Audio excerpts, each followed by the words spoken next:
Good evening, LASA. I'm going to give it one more minute and then we'll get started.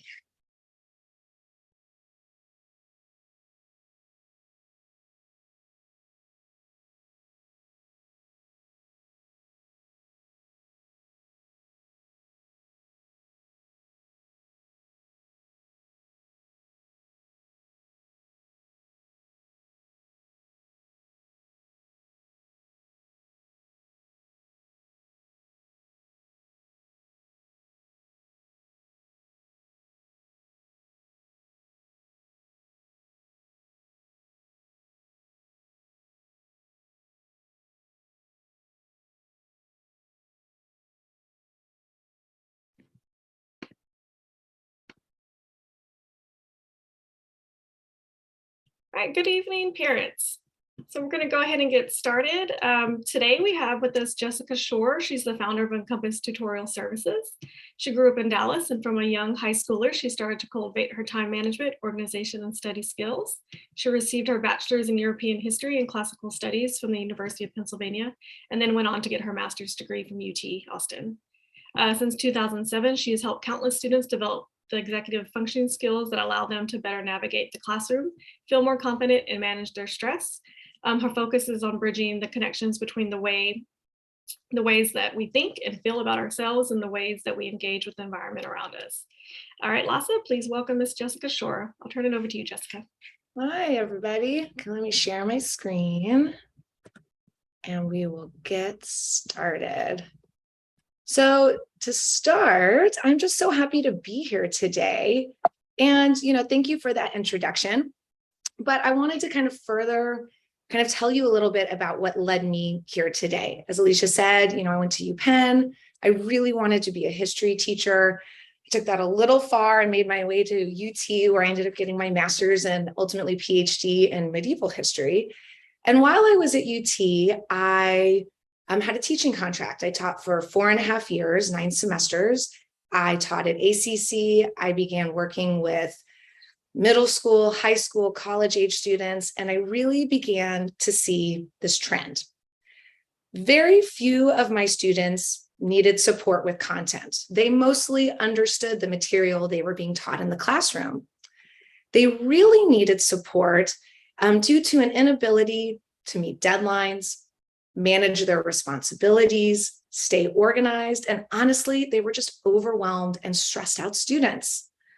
Also, most of my students, whether they were 12 or 22, were incredibly bright, smart, motivated students who wanted to do well at school, but so many of them had ADHD, learning differences, mental health issues such as anxiety and depression, and all of that seemed to be exacerbating the situation. So this trend that I was seeing in education around our functioning, not our comprehension, led me to want to better meet the needs of my students and to start Encompass. That was 13 years ago. So I'm excited to share with you some of what we focus on at Encompass. Today, we're going to start by talking about what is executive functioning and how does it interact with ADHD and anxiety. We're going to move on to talk about motivation. What is it and how do we prevent motivation breakdowns? I then want to spend some time talking about that teenage brain. How do we understand it and how do we reduce defensive behaviors? And of course, we're going to be talking about you and how you can help support your child's executive functioning.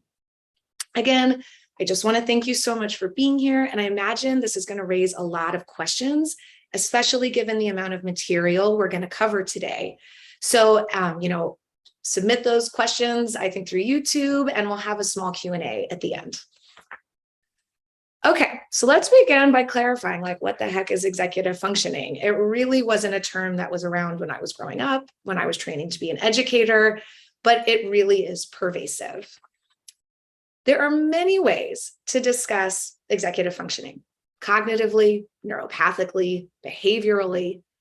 At Encompass, we define executive functioning as the ability to execute and function to meet all tasks and responsibilities, whether at school, extracurricular, at home, strategically, and with low stress, meaning without any procrastination, overwhelm, or hyperfocus. More simply, executive functioning is our ability to engage comfortably and confidently. So we've identified 5 steps of our executive functioning. Step number 1, we have to be able to retain awareness of all of our tasks and responsibilities. Now, as adults, I think we can all relate to that for one, but our tasks and responsibilities are more diverse, more varied. We have work and home and family. But for students, it's really going to live in the academic arena. So executive functioning affects all of us at any stage of life, but because we're talking about students, we're going to frame this academically, which means that we need to help our students be able to keep track of all assignments, tests, due dates, when the practice is, what time the teacher holds the office hours. It can be really challenging. Step 2, we need to prioritize based on personal metrics of success. We're going to talk more about this later in the presentation, but value metrics are critical to motivation and our functioning. Why are we doing one thing before another? Is it easier? Is it because it affects my grade? Okay, number 3, we need to break down any task that cannot be done easily. Now, easily can be defined as it cannot be done in one sitting, like a project or an essay, or it cannot be done without invoking stress, anxiety, or overwhelm. For adults, I always use the example of taxes. Very stressful, cannot be done in one sitting. Okay, number 4, we then need to utilize time management and organization strategies, tools, and establish routines to meet the demands of those tasks, meaning what am I going to do, when, in what order, for how long? And number 5, honestly, I'll tell you that number 5 is, I think, the most important and the most difficult in this process, which is our ability to reflect and correct without judgment. We live in a very dynamic world. We're always getting new things on our plate. And it's essential to our executive functioning that we're able to pause and reflect on what's working and what's not, and correct it as needed. Kind of, for example, it's better that I started with math, so that's good, but I should definitely not wait to do it after dinner because I always run out of time. I should do it before dinner. We're going to talk a lot today about how shame and judgment is so heavily adjacent to low executive functioning. So we really want to reduce any judgment and encourage mindfulness. Okay, so now that we have a little bit better of an understanding about what is executive functioning, let's take a second to discuss the symptoms, meaning if we can't maintain awareness of our tasks, prioritize effectively, break down anything that can't be done easily, utilize time management and organization, and self-correct, this is typically what happens. So for students, it's typically rushed, late, or missing work, disorganization, lower or inconsistent grades, those like high highs and low lows, lower or inconsistent motivation, so often procrastination and hyperworking, and insecurity and shame that makes it very difficult to use resources or ask for help. And that's the low self-advocacy. So here's what's interesting. While not every person who struggles with their executive functioning is going to have attention deficits or anxiety, it is almost guaranteed that every person with attention deficits and anxiety are going to show symptoms of low functioning. This is why they're often discussed in tandem. So ADHD, anxiety, and low functioning sometimes can even be synonymous as far as symptoms are concerned. Okay, so why is this? This is largely because the brain chemistry of a person with ADHD is not designed to have intuitive executive functioning skills. It means that it is genuinely, due to the frontal cortex, difficult to manage time, prioritize, organize, break apart, and manage multiple or diverse tasks.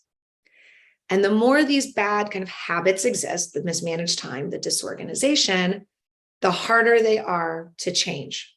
So low executive functioning begets low executive functioning.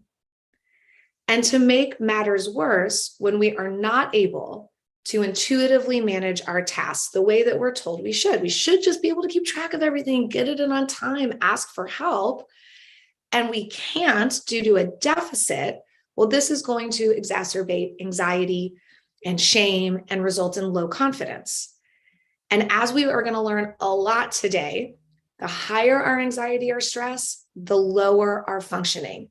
So it sadly becomes a mutually reinforcing cycle that interlocks ADHD to the low functioning to the anxiety that and then reduces our functioning. So I do want to take a little bit of our time today to talk about why this is in a bit more detail because it's so pervasive for students with ADHD and anxiety. One of the primary reasons that executive functioning is so hard is related to an issue called object permanence. Object permanence, put simply, means it's like out of sight, out of mind. Like imagine tunnel vision. If it is not in my tunnel, I'm not thinking about it. It doesn't exist for me. This makes our executive functioning really difficult because it's hard to hold multiple tasks at once. It's like, I know I have this math homework, but I can't think about it while I'm playing video games. It makes us really prone to time blindness because we're not thinking about things that contain our time. We're just right here, right now in my tunnel. It makes it really hard to keep track of materials like a planner. It's like if I left my planner in the other room and I'm in here, it doesn't exist. And it makes it really hard to stay organized and be organized. So I think we can all relate to having that like super messy room or super messy desk. And you walk in and you're like, why is it so messy? And they're like, oh, is it? Because they were thinking or looking at something else. The second symptom that really affects our executive functioning is something called rigid and binary thinking. And I'm going to talk about this a lot today because it's an anxiety mentality, for one, that's more pervasive than in teenagers, and two, is pretty prevalent in LASA culture. So the binary part is kind of black and white thinking. It's good, bad, all, nothing. Nuance is really hard. We like to stick with one or the other. That's the binary aspect. It also means that it's hard to switch our thinking. That's the rigidity part of it. So once we get into a mode that something's good or something's bad, it's hard to switch. If I'm good or bad, it's hard to switch. These two modes of thinking make our ability to engage confidently extremely difficult. For one, it makes it difficult to manage the way we think about ourselves. So it can perpetuate thoughts like, again, I'm a good or bad student. If I'm doing one thing wrong, I must be doing everything wrong. If I do badly on that math test, I must be bad. It can really affect our self-esteem. And when we challenge it, which you might be like, no, you're great, or we just need to do things differently, it can lead to some defensiveness and be upsetting. Secondly, it makes it difficult to manage the way we think about our work. And this is why ambiguity, nuance, and implicit instruction are not going to be good for students who are struggling with their functioning. It is this, it is not, there is no in between. It makes it very hard to break assignments down into manageable components. It's like I have homework or I have no homework. I have to write the essay or I'm not. It makes us want to do all of our work in one sitting. That's one thing. And two, if we don't finish all of our work, then we don't really feel a sense of accomplishment, which is why we don't do it at all. So we're going to talk a bit more about that. But put simply, it makes it very hard to manage the way that we approach our work. So let's move on to talking about motivation, because these two compounding factors that I was just speaking about, object permanence, rigid and binary thinking, symptoms of ADHD and anxiety, they're what paralyze engagement and shut down motivation. And I think, honestly, this is the kind of $1 million question. It's like, why won't they just do their work? Why don't they do their work in a healthier way? It's so hard to watch someone with motivational challenges. Okay, let's jump in. So first, what is motivation? It's kind of a tricky beast, But essentially, motivation is the desire to act in service of a goal. It's the crucial element in setting and attaining our objectives. At Encompass, we identify 3 pillars that, again, either prop up our motivation or totally squash it. Those are value, environment, and our thoughts and feelings. So let's start with value. If motivation is the desire to act in service of a goal, then we must be able to, one, identify our goals, like what do we want? What are our values?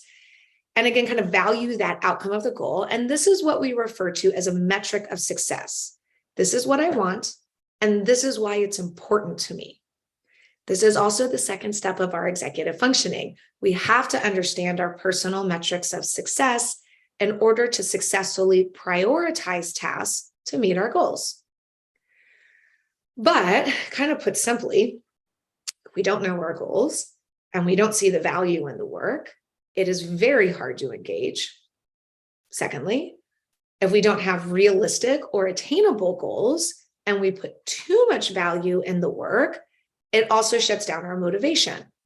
So this requires a high level of self-awareness that's hard for anyone, let alone teenagers, and the ability to stick to our metrics of success and not negotiate the value. It's like, well, I did want this, but I guess it's okay if this happens. So let me unpack that a little bit more. The first way we want to think about value is intrinsically. This is the way I think, the way I feel about the work and how it affects my motivation. This means we need to find the work interesting, feel good about it when I do it, take pride in the work. This is the most reliable form of motivation. We usually don't have a difficult time doing things that make us feel good or interest us. The second way to think about value is extrinsically. These are outside forces that affect our motivation. These typically are grades, wanting to impress teachers or friends, parent approval or privileges like allowances or access to the car, and getting into a good college. Now, this is the most powerful kind of value system. So reliable is me. We tend not to negotiate what just feels good, but powerful is outside of me. And this is why we tend to negotiate it or are really heavily affected by it.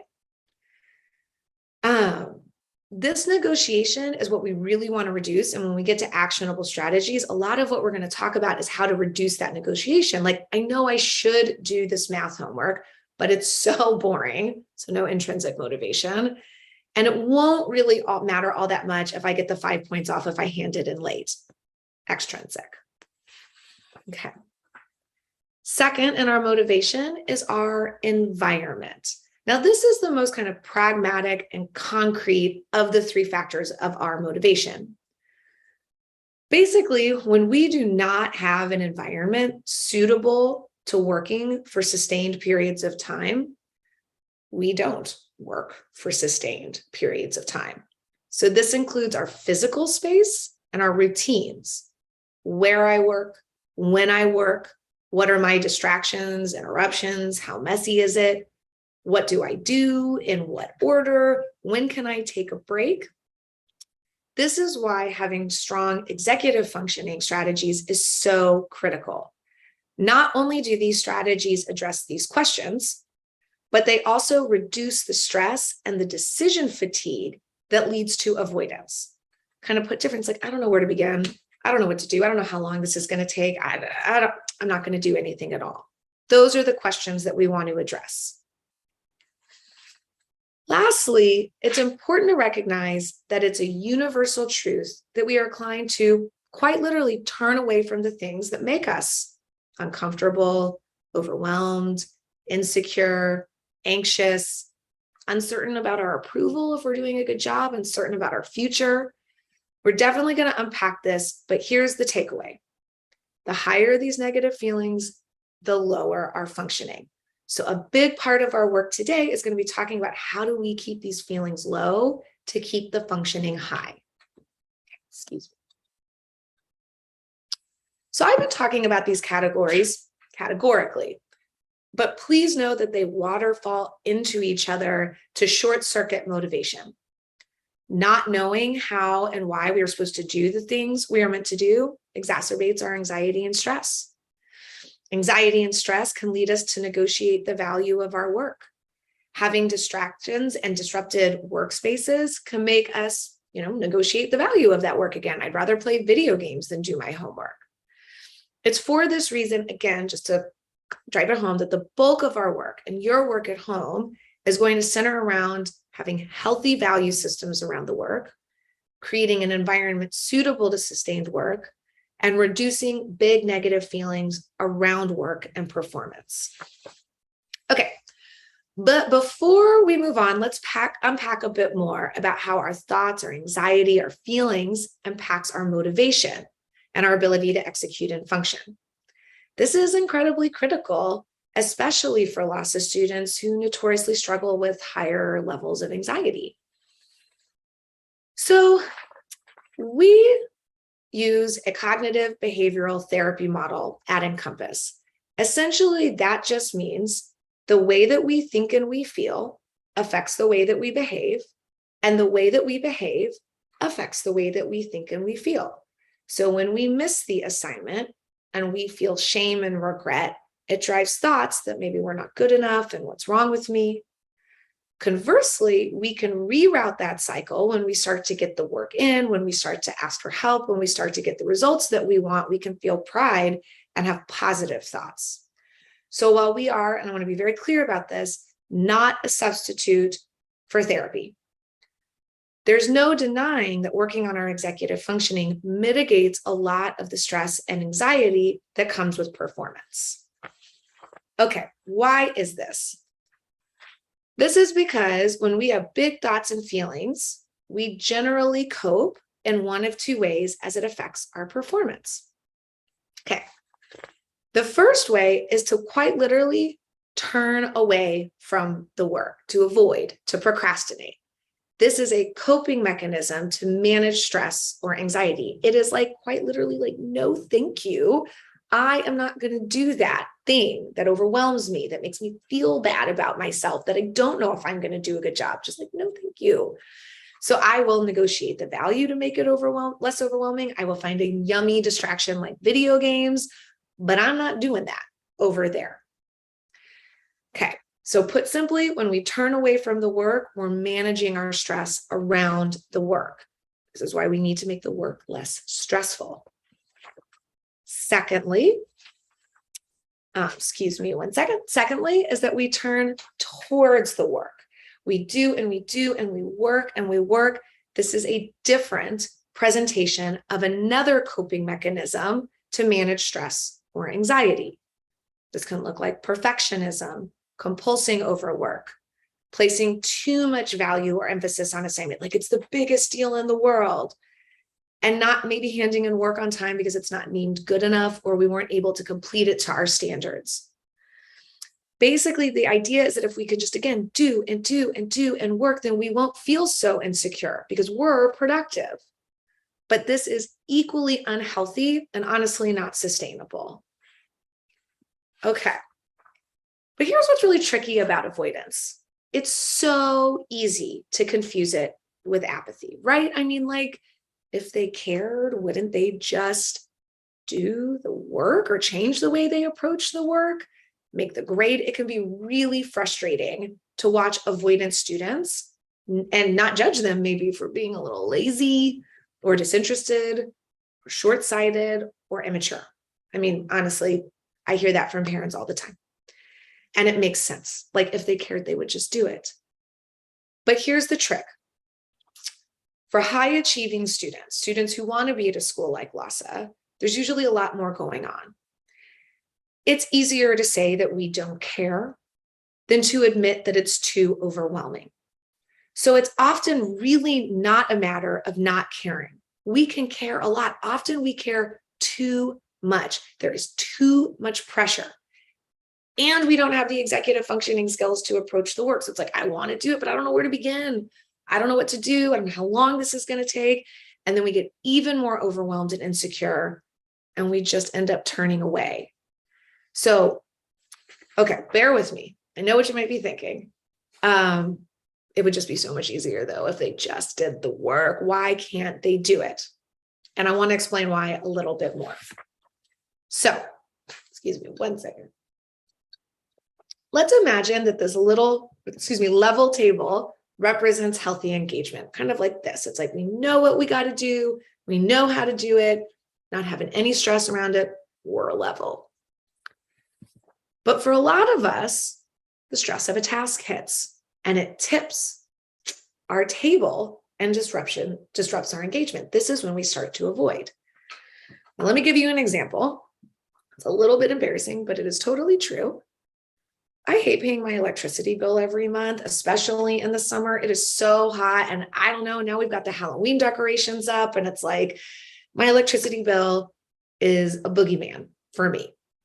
So I may avoid looking at it until tomorrow or this weekend or maybe Monday. So my electricity bill hits my table and I start to tilt and I start to avoid. I think we all can relate to like putting off returning that phone call or opening our mail or starting our taxes early. It is a natural coping mechanism to avoid tasks that causes stress. But here's where we know something is wrong, okay? Typically, I've avoided my electricity bill, but the outcome, it starts to hit. So basically, I'd start thinking about the fact that I don't want to lose electricity. I don't want to get a late fee. I don't want to tell my family why we don't have electricity. So the stress of the outcome becomes heavier than the stress of the task itself, and it levels me to engagement. So the avoidance is not actually all that concerning to some extent. It's when the outcomes are not able to push us into a level table into engagement. So I still experience, some stress paying that bill every month, but I always end up paying my bill on time. Okay. So here's where we know something's wrong. For a lot of our students, the outcome isn't motivating for them.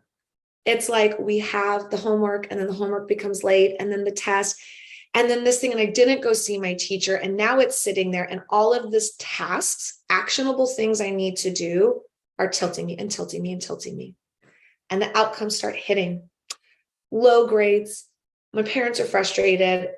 I'm in this class, never underestimate how awkward it is to be in a class that you're failing because you haven't done the work. It's all terrible. It's building up. And instead of leveling us up, it slides right down the table and almost cements us. So that's how we know something's wrong, is that the anxiety around the tasks is so high that even these terrible consequences of not doing them is not enough to tip us into engagement. That's a high level of anxiety. So there's one other aspect that comes with this. We're rooted here. People are saying, don't you want to get those good grades? Don't you want to get into a good college? Don't you want to? And it's not motivating us. It's just making it worse and worse and worse, which is why we're going to talk about how to communicate with your children later. Until something really big happens, like the end of the grading period, like this week, where we tip up into hyper productivity. The end of the grading period, the final deadline, whatever it is, it has to be so big that it finally did it. And that's where we pull the all-nighter. That's where we can get the 6 homeworks done in the afternoon that we couldn't have done for the last 3 weeks. This is why people say, some people who procrastinate chronically say, they need a deadline in order to do their work. They need a big consequence in order to do their work. And that's because that's the only thing that will tip their table. Okay. So we want to do something. Obviously, it's not good to have a tip table like that. What we do at Encompass are focus on the first 2 pillars of our motivation. Basically, value and environment. By clarifying and supporting these first 2 pillars, we mitigate the big thoughts and feelings, reducing the negative impact on the third pillar, of the third pillar. Think about it this way. If we know what we're supposed to do, we know how to do it, we know why we're doing it based on value systems that work for us, that are not so personalizing, we're far less overwhelmed or stressed or anxious about doing a bad job. And it's like, well, I don't want to do it. Suddenly becomes like, well, I guess I could do it. It's really not so bad. So to clarify and wrap up on motivation, it's not that we aren't going to get tasks that overwhelm us. That's unrealistic. Our tables are going to tip. Avoidance is going to happen. Hyperfocus may happen. But what we want is to bring kind of the floor closer so that when the table does tilt, it's not wild, it's not erratic, it's manageable, and we can reflect and correct to adjust it. Okay, let's shift gears slightly. Because while having strong executive functioning is essential at any age, there's something extra special about that teenage brain. So let's start with talking about defensive behavior. Defensiveness is a coping mechanism for deeper anxieties and insecurities, and it's worth unpacking a little bit more. So this is the emotional protection for when we feel our identity or worth is being attacked. Now, defensive behaviors are not always outward. They're often more inward, shutting down and withdrawing, just wanting to be left alone. But of course, I'm sure we've all experienced the yelling, the name calling, these outbursts. This is honestly the behavior that people use when they're saying, make the threat go away. So we have to think about it. What exactly is so threatening? Like when you talk to your children about school and they respond defensively, it's like, what is going on? You might even be trying to help. Like, what homework do you have? When do you plan to do it? How did the test go? What was your grade? These are all reasonable and rational, and there's a whole universe where you just get an answer. But because we're dealing with that teenage brain, those interventions can come off as confrontational. Remember our CBT triangle. You're asking about behavior at the top of the triangle, and it's going to shoot down the bottom to hit those thoughts and those feelings, those anxieties and those insecurities. I don't know what my work is. I don't know how I did on the test. And so you're often getting met with an emotional response. So you might be wondering, like, why is my child so sensitive at times?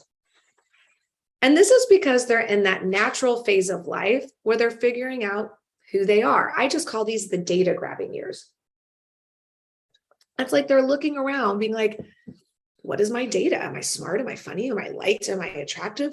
Who am I?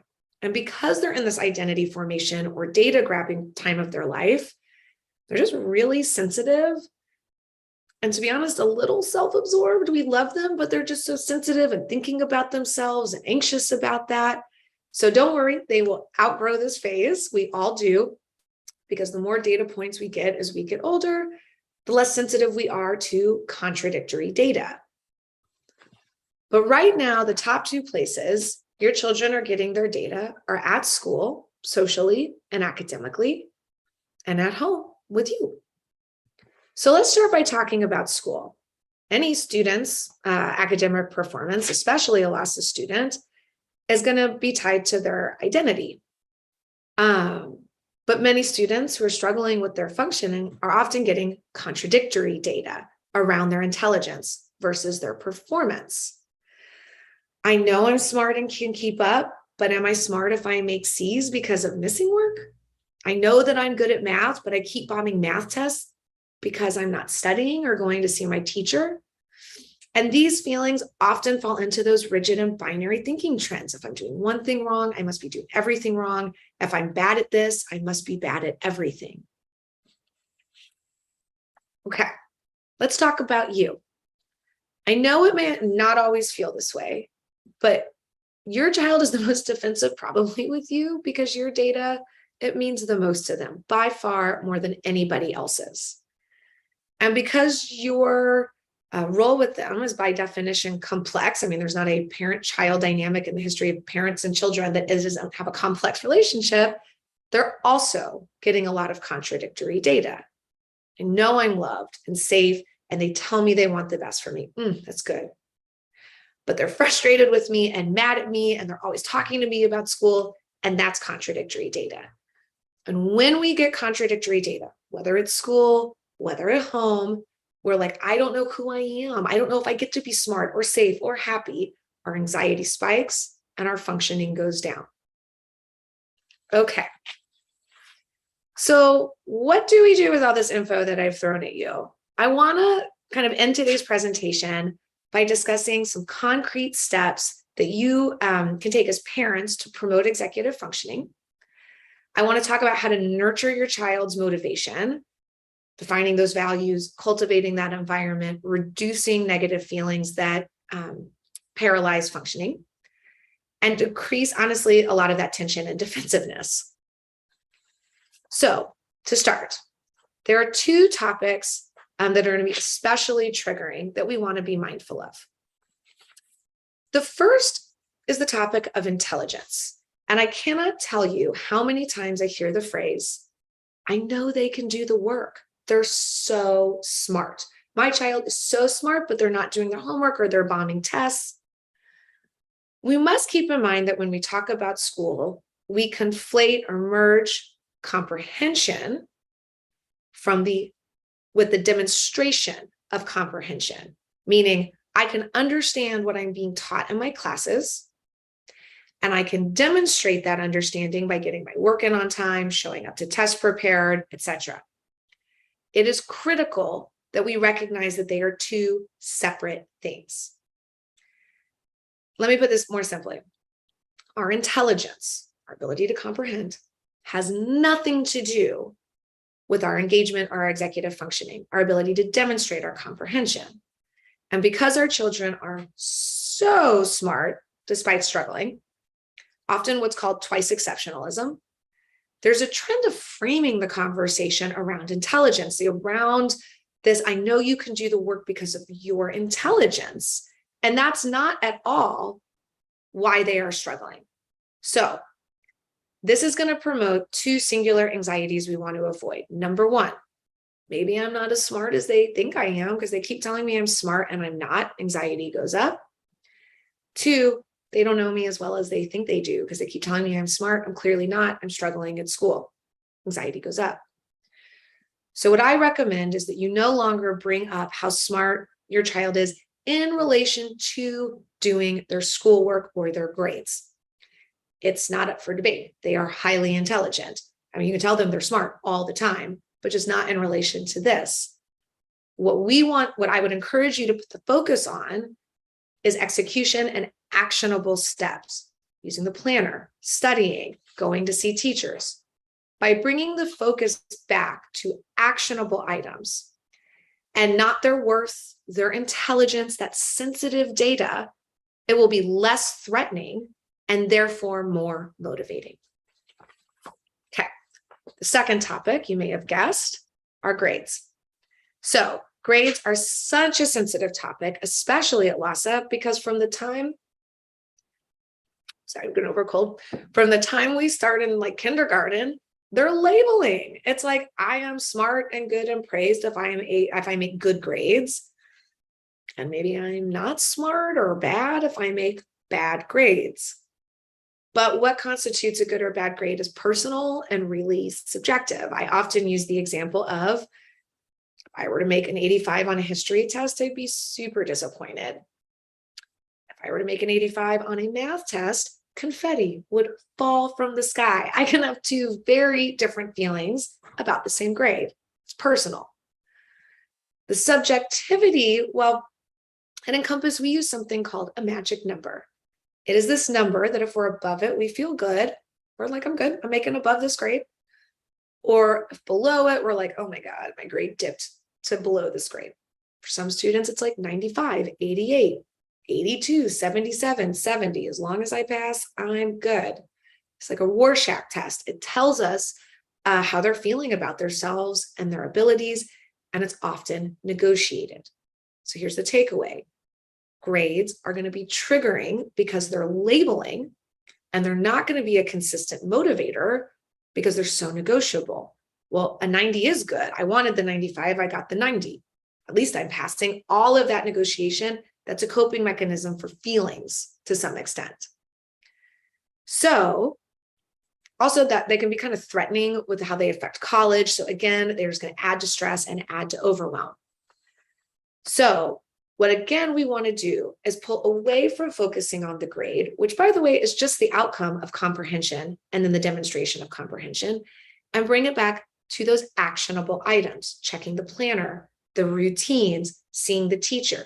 Did you do it? Yes or no is going to be far less triggering than focusing on the grade that is the outcome or symptom of that engagement. So kind of the TLDR, really reduce, I know we're getting our report cards this week, so maybe a hard recommendation, but really reduce your feelings or reactions about the grade and shift the focus to the executive functioning. And honestly, when you do that, the grades typically follow. Okay, so let's also discuss how to create an environment at home that promotes engagement and motivation. The first place to start is establishing clear and consistent expectations. Now, this may seem a bit obvious, but it's often the most challenging for parents. What are your expectations? Does your child know or understand them? Are they actionable? Are they consistent? Are they consistently reinforced? I know it's basically really hard to tell if we're doing a good job if we don't know what a good job is, and if it's unclear, and if it's not actionable. So here's what I recommend. I want you to make expectations that center around routines and actionable items, maybe bedtime and morning routines, chores, phone and screen time, which we're going to talk about, hobbies and activities. Write them down and then show them to your child for clear communication, so they're aware of what's going on. This is how you are going to define what success looks like in terms that are actionable, checking your planner every day so you can do your work, and not descriptive of the end result. No missing assignments. No missing assignments is an outcome. We want to focus on the action. Okay. So I think this is a big one. Probably one of the questions that I get the most from parents is, how often should we be talking to our kid about school and grades? I don't want to nag them, but if I don't get on their case, they're not going to do anything. So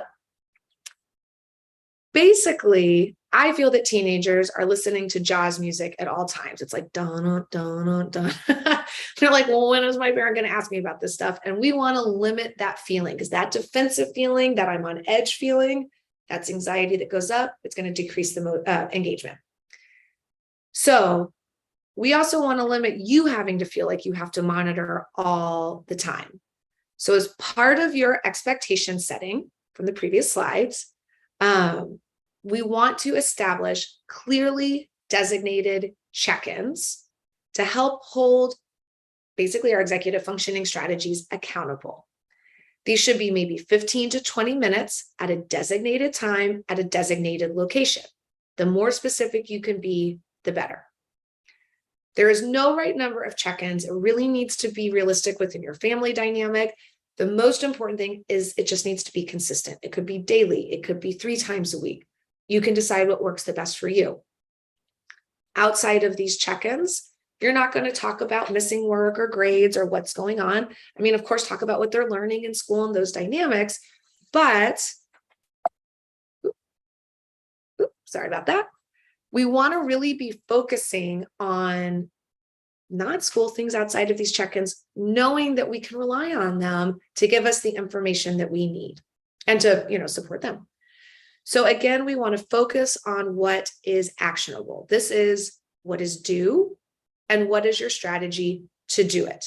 And of course, I encourage everyone to use a planner. We have an Encompass planner that promotes this doing and to doing. So, we can talk more about that. But basically, we want to ensure at a bare level, they know what to do. They have the strategy to do it. If they don't know, get on Blend, have them do that.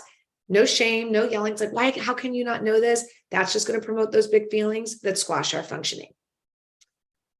You should only ask about grades in one of the meetings. I just want to overstate this. Grades are a symptom and reflective of their engagement.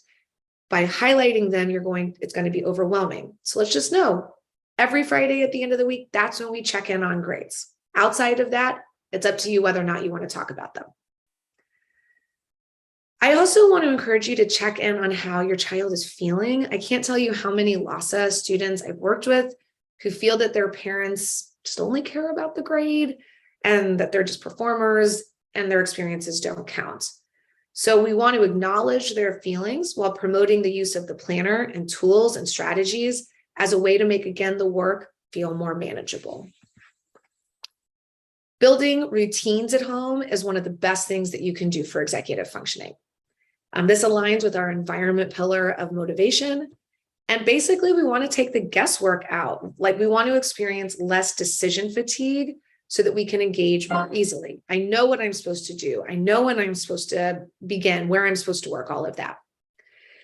Routine should not be at a set time, as that becomes too rigid. Life always happens. So if we say we're going to do something at 5 and then something happens at 5, it'll all fall apart. So we want to have a little bit of flexibility in the way that we craft routines around designated times and consistent events like dinner. I highly encourage that you create routines, around when your child checks their planner. And I mean, if they don't have a planner, which I think they should, ideally just blend, then it should be daily. When they should start working and the duration of time. So I would, the expectation is that you work for 30 minutes immediately after dinner. You work while dinner is being prepared at the kitchen table for 1 hour in the living room before we go to soccer practice. We should identify where to work: a desk, the kitchen table. The only place I don't recommend is the bed. And designated breaks and times not to work. This will allow them to perceive your expectations as reasonable, and it will allow them to take breaks without the guilt of avoidance. So let's help them establish when, where, and how to work with explicit routines that we can reinforce. Now we got to take a second and talk about screens. I know we're getting a little short on time, so I'm going to speed up. But basically, they're such a big part of our environment, especially in these last few years. They're the big social outlet. It's also how teachers communicate and assign work and evaluate students. So it makes sense that they're pervasive. So also, as part of your expectations, I highly recommend that you determine what are clear times they should have or not have their phone, for example, is one type of screen, during family dinner, during their designated work time. Where the phone is going to be kept while you're in possession of it, not in anyone's personal bedroom. I'd pick a neutral place like the dining table, on a bookshelf. What clearly needs to happen to regain access to the phone? Is it a duration of time? Like expectation wasn't met, you get it next morning? Or does it have to do with following through? The expectation is you take the trash out, you didn't. As soon as you take the trash out, you can have your phone back. And lastly, the privacy settings, while they're not in possession of it, turning it off, airplane mode. Basically, this is personal to your family dynamic. The reason that we want to do all this, and as we've been kind of talking about, is the more explicit you can be around expectations and consequences, the more effective they're going to be. But we do have to reinforce these expectations with consequences. Otherwise, they may just not do it. So once you've articulated your shared expectations, we do want to articulate how to reinforce them. This is based on the nurtured heart approach. If you have any questions about that, we can talk about that after. It's a parenting strategy. But basically, most parents reinforce consequences in a punitive way. Sorry, one second.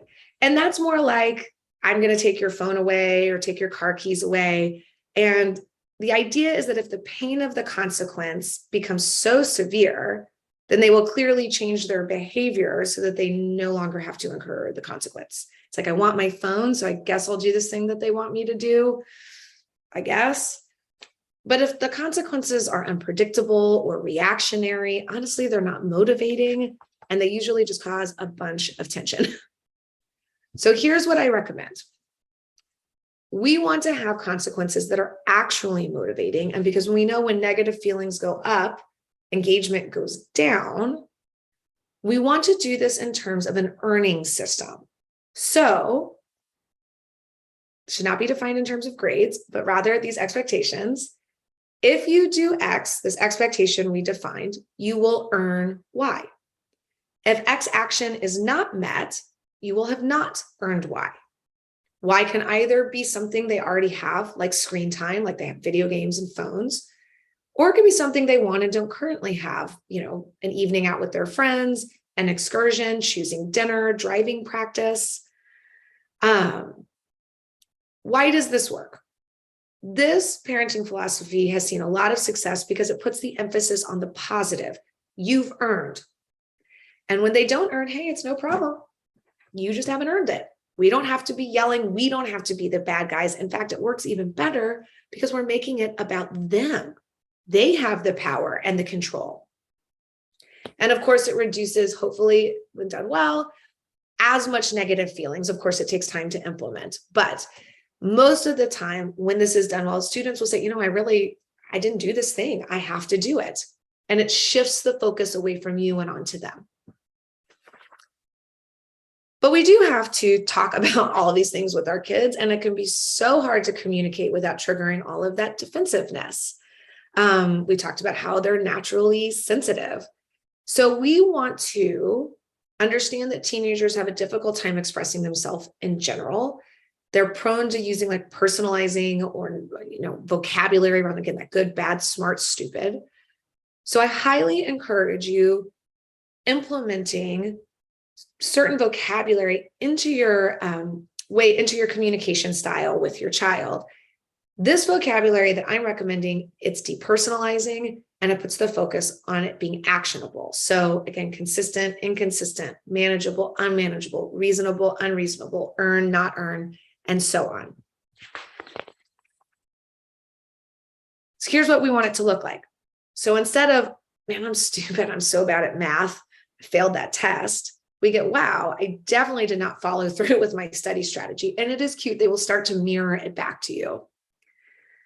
Additionally, teenagers tend to not do well with open-ended questions, especially, when it comes to school and performance. I don't want to script the way that you talk to your children, but you will get a much better communication style if you provide them with simple one-word binary response. For example, do you have a lot of homework tonight? They may not know or not be prepared to think about it. How did the test go? Very open-ended. An easier way to talk about this might say, is your homework tonight manageable or unmanageable? Do you feel that it's reasonable or unreasonable? Additionally, I recommend using code words. It can be really hard to express ourselves, especially regarding sensitive topics. There are many studies that show that simplifying certain repetitive negative experiences or feelings into just simple code words, I think the funnier the better personally, help to encourage communication and personal expression. So if you're seeing your kid, they're not doing what they're supposed to be doing, and you walk in and you start saying, hey, you're playing video games, you're supposed to be doing your work, that's just going to be triggering. It's going to be upsetting to you. When you walk in and you're like, Godzilla, it's much easier and reduces a lot of tension, and they can use it back to you. If they can feel that they're procrastinating and they don't want to talk about it, but they want to tell you what's going on, Babe Ruth. Okay. Last but not least, we want to encourage the fifth pillar of our executive functioning, the ability to reflect and correct without judgment. So once you have established these expectations, designed your check-in days, discussed at-home routines, the consequences for those expectations, boundaries with screen time, code words possibly, we want to write them down again so they do not seem arbitrary or negotiable. We have a lot of worksheets that we can send you as well to help kind of organize all this information, but you definitely want to write it down.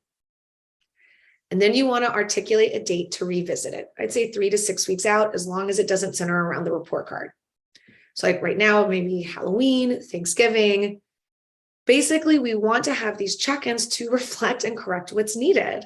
We want to reduce rigidity. If this isn't working, it's never going to work. We want to cultivate self-awareness of saying, hey, I really liked it when I did it, or I didn't like it when I did it this way, and depersonalize it. I'm okay. I just need to do this differently. Okay. So thank you so much.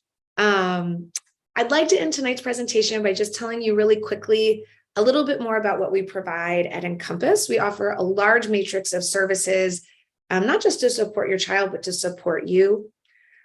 We start every relationship with an executive functioning assessment. This allows us to better understand individual needs and create individualized strategies.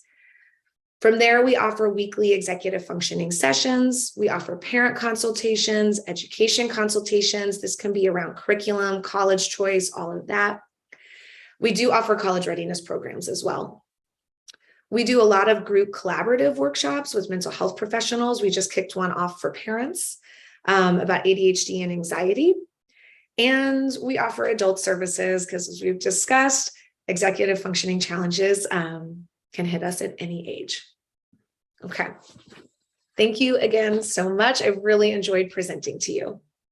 I hope you found it informative. Thank you, Jessica, so much. Appreciate you having here. We do have a question about kind of the environment when we're thinking about setting our kids up for success. So one of the questions was having your kids' room, the desk be in the kids' room is not ideal for a student that has executive functioning? No, I think, not quite sure where that came from, but basically the bed is the only no-go space for doing work. So a desk in a room makes a lot of sense, but it should be a designated space for certain activities. It's just that the bed is where I would not recommend doing work.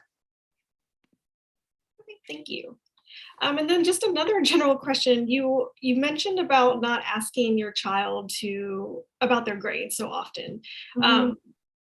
We often hear our students tell us their parents check their grades every day on the Blend. What is your advice for parents, right? Because they have such access to their students' stuff all the time. So they know what's happening without even asking them. Is there any advice on how often the parents should check the grade or anything like that? Well, I think it depends on, like, kind of backing up a second. This may be different for different parents. So I just want to kind of remind parents that what is the reason for checking the grade? Is it to ensure that all of the work is in, that maybe they're understanding effectively, that their performance is reflective of something else? Like, grades are very symptomatic. So if we're focusing on the grades themselves, again, as number metrics, they're going to be very arbitrary and very subjective and often very triggering for students. So I think they should maybe investigate why they feel the need to check grades on a daily basis. And if it's for oversight, that students are doing their work and studying, then there's other ways to approach that without having to look at the grade. And even if they do check it on a daily basis, I'm not necessarily sure they should be speaking to their child about it on a daily basis. Again, because the whole point is to promote their engagement with school. That if we talk about grades and it's going to be so upsetting, then we're not getting the outcome we want from that communication. Does that make sense? Yeah. Yes, thank you. Yeah. And then just a question that I had, going back to kind of the motivation and how you were cluing that in of it's not always about them being lazy and then things like that. I often get frustrated too with my motivation and then our students' motivation as well. How do you approach a student when they're just saying, like, hey, I'm not motivated. That's why I'm not doing it. I'm not motivated. And that's the only word that they can come up with. Like, is there any advice for parents on that one? Yeah, absolutely. I mean, and that's why I was kind of at the end, I was talking about vocabulary and communication strategies, because it is really hard to express ourselves, especially around uncomfortable topics. And school and grades and performance is going to be highly uncomfortable when we're not excelling. And I often find that with LASA students specifically, the metric for success is so high that if we're not hitting this, then we feel kind of this sense of defeatism. And then that's labeled as I'm not having motivation. So the advice that I would give is going back to kind of that value metrics of saying, well, first of all, not all school is unilateral. Can we break it down into subjects or certain teachers or times of the day? I'll have students say, I'm good for my first class, but by the end of the day, I just can't care anymore. can we break it down compartmentally and then start saying, okay, well, what aspects, if any, of school do you enjoy? Because again, that intrinsic is going to be the most reliable kind of motivation, and start trying to gain some awareness around the why behind the work. So that's one thing. Secondly, I would genuinely almost pivot the conversation away from motivation, which can feel personalizing, towards how are you approaching the work? What is your strategy? What are your tools? What are your routines? They probably don't have very many, or if they do, they're inconsistent. And so you can say, okay, well, anyways, I'm kind of getting into it more, but I would kind of go into those motivation pillars. And then, as I had mentioned, also maybe just directly asking, are you overwhelmed by the work? Is that why you're unmotivated? And starting to sort of disentangle where that lack of motivation comes from will allow us to kind of name the problem so we can find the solution. Thank you. Another question. What are your thoughts about listening to music while studying? I think that can be kind of personal. Very few people work well in silence, like regardless of executive functioning challenges. So, okay. So I mean, again, without knowing the student and their learning style or processing style, I would say kind of the best rule of thumb is that background noise of some kind is beneficial to learning, whether that's white noise or classical music or jazz. For most students who are not going to want to listen to classical music or jazz, I recommend finding like lo-fi stations or soft house stations, basically things without words is what I would recommend. But it also just really depends on the student. That makes sense. Thank you. Yeah. Any suggestions regarding how to start the executive functioning conversation with your children, especially considering that I can personally attest to having committed to any of these anxiety inducing from a parent? So how to start the executive functioning conversation? Yeah, I think, okay, so when we're starting any difficult conversation, I think it's really good to define your role, because we talked about how the parent dynamic is so complex. That are you coming as mom? Are you coming as advocate? Are you coming, and I'm sure you're not meaning to do this, but coming as like, when I say the jazz music, like students have really been like, and they're just lurking to judge me and tell me I need to get into a good college. So I would start the conversation by defining its parameters and defining your role. Again, ambiguity or implicitness is not going to work for most people. So say, hey, can we sit at the kitchen table for 15 minutes? I'm coming to you because I have questions, and make it about them. So to say like, I have some concerns, I have some questions, and I'd like to talk to you about your thoughts and your feelings here. And then I would make it kind of less emotional at the start and say, are you having a difficult time keeping track of everything on your plate? That's like step one in our 5 steps of executive functioning.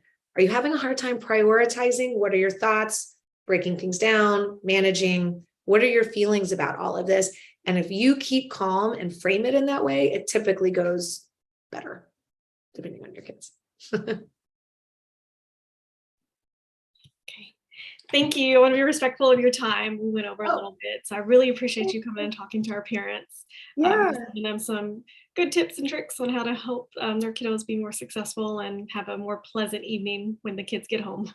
Yes, absolutely. And I just want to acknowledge also that I did spend a lot of the presentation kind of talking about the background of why we want to do these parenting tips. But if anyone has any questions that, of course, are more specific to their family dynamic, or just want me to go a little bit into more detail about those parenting tips and tricks, like just please don't hesitate to reach out.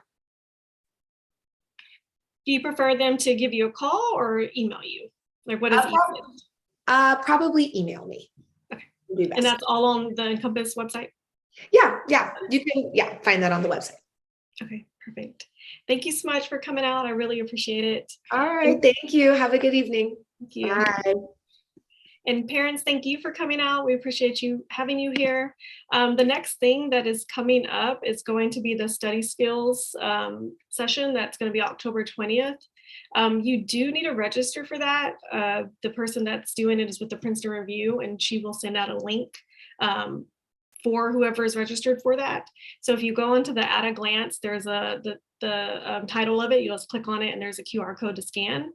So that's coming up on, again, October 20th, but you need to register by the 17th, and I believe that's Monday. We'll also send this out in the principal's message this Sunday, but go ahead and get registered if you can for that. And then after that, the next thing that we will have is in November 2nd, we're going to have Compassionately Grounded Therapy Group come and talk to just parents about when to worry. Like, we trying to figure out what normal teenage development is, and then when we're getting some scary zones with anxiety and depression and things like that. So they'll come out and talk to us about that. But that'll be a parent only seminar, and the study group is for the students, but you're welcome to hop on with them. Okay, so